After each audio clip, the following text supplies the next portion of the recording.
আসসালামু আলাইকুম সম্মানিত ভিউয়ার ভাইরা, কেমন আছেন? এই তো আলহামদুলিল্লাহ আমি ভালো আছেন। নাকি পাতা রিচার্জ করতে এই দেখতেছেন আমাদের কংক্রিট হলো ব্লক তৈরির মেশিনটি, সেমি অটোমেটিক মেশিনটি আমরা কমপ্লিট করে ফেলেছি।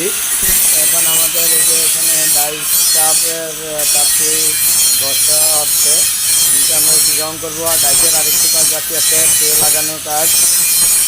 যাই হোক, এই মেশিনটি পেতে স্ক্রিনে দেওয়া নাম্বারে যোগাযোগ করবেন, তাছাড়া অন্য কোনো নাম্বারে যোগাযোগ করে প্রতারিত হলে আমি এবং আমার চ্যানেলটাই থাকবে না। তো যাই হোক, আমার এখানকার মোটর কিন্তু এখানে লাগাইছি চেক করার জন্য। এইটার মোটর আনি নিয়ে এখনও আনবো, এই আর কি। তো এই যে দেখতেছেন, ইনশাল্লাহ কাজ কমপ্লিট করে ফেলেছি। এটা হচ্ছে আমাদের সুইচ বোর্ডের অপশন। তো এই বোর্ডটা আমরা দিব না, এটার সাথে নতুন বোর্ড আছে। তো এই হচ্ছে ওপরে মোটর আছে, আবার ডাইসে থাকবে আরেকটি মোটর। এ হচ্ছে ডাইস কমপ্লিট।